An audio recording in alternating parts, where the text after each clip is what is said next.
Hi, I'm E.D. Lewis, and welcome back to my channel, E.D. Lewis Reviews, back with an all-new nocturnal review.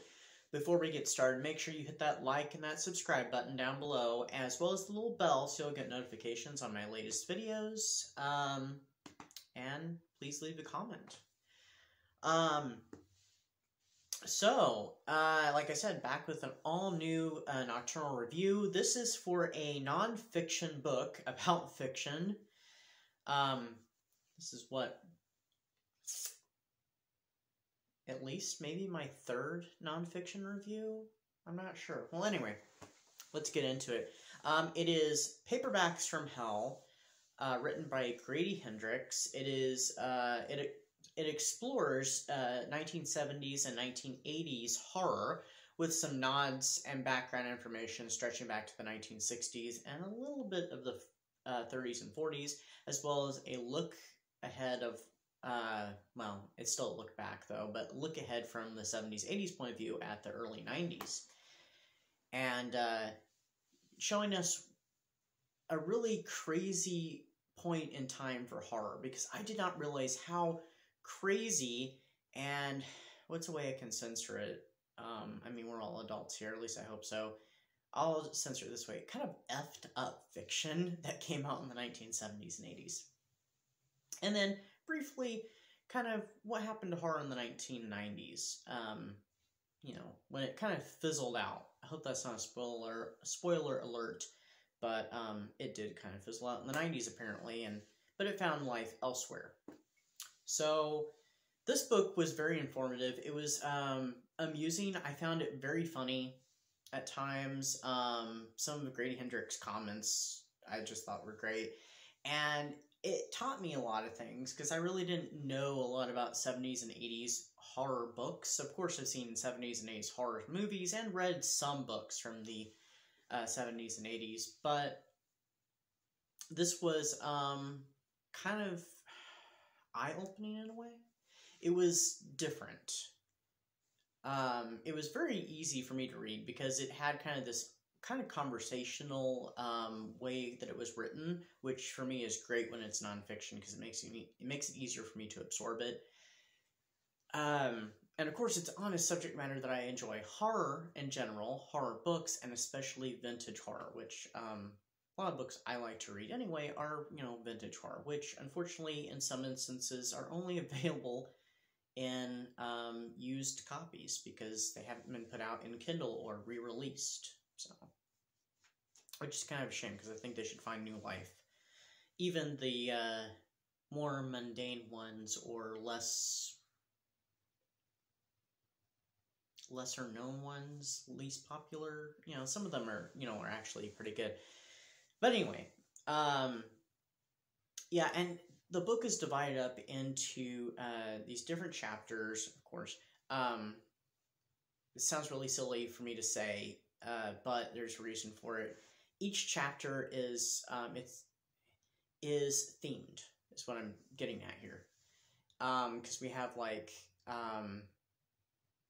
ones on, I think it's called Hail Satan, I think is the first chapter after the introduction, and it's all about, you know, possessions and devil stuff, and there's a chapter on demonic children, which were two awesome chapters, by the way. And there's a chapter, I'm going to get out of order here, there's a chapter on animals, which I didn't think was going to be as interesting of a chapter as it turned out to be. And there was one even on Gothic and romance, so I'm like, yes! And that was one of my favorite chapters. First few and that one were definitely favorites. There was others too. Like the animal one, I thought, you know, I didn't think it was going to be, you know, anything great, and it turned out to be pretty good. There's one on kind of psychopaths and stuff, which is kind of, it's kind of like the rest of the mixed bag. Can't remember what all the chapters are about. But anyway, this book talks about, you know, basically, you know, crazy science experiments, you know, people getting possessed, nuns and priests, you know, breaking their vows, kind of like in The Monk. Children being locked up in attics, people you know, animals going, you know, crazy and killing people, and unknown species of things. Let's see, I already mentioned the mad scientist thing, because it was like crazy experiments, you know, gone awry, and children being born not human or partially human or replaced by some demonic creature or something, some demon. But yeah, it's just kind of, it goes into all kinds of areas, and, you know, it goes along very much with horror of, you know, horror is about what we fear. It shows our darker selves. It shows the darker selves, the darker side of society and the world around us.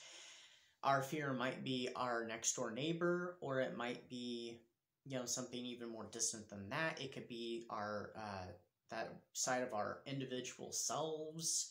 It could be what's out in the woods, what's out in the dark in the night, what's even lurking out in the daylight even. Horror can take on many forms, and I think this book definitely demonstrates it, especially for the 1970s and 80s. And man, the books were crazy. Outlandish plots, the gore. This is actually where the splatterpunk books begin, is during this during these 2 decades, and you know, the gore gets amped up. Everything is crazy, and this book is definitely worth reading if you're interested in the history of horror literature, and especially if you're interested in 1970s and 80s horror in particular. This book, of course, also spanned the Paperbacks from Hell collection, which is a series of books that are reprints from the 70s and 80s that have the Paperbacks from Hell little logo on it. I don't have any of those, but I do have some of the books, I think, that were reprinted anyway, I think. But Paperbacks from Hell are horror books from the 70s and 80s. It's just, this one talks about a certain selection of them, but of course there's endless possibilities. So, yeah. Anyway, that's my review. Oh yeah, by the way, I gave this book 5 stars. I thoroughly enjoyed it. I loved it.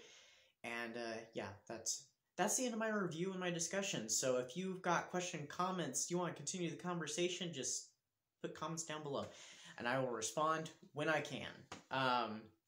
So anyway, I hope everybody's having a great month. And I'm not sure when this video is exactly going up, so have a great month, and I'll see you around. Stay spooky, keep safe, and I'll see you next time. Bye-bye.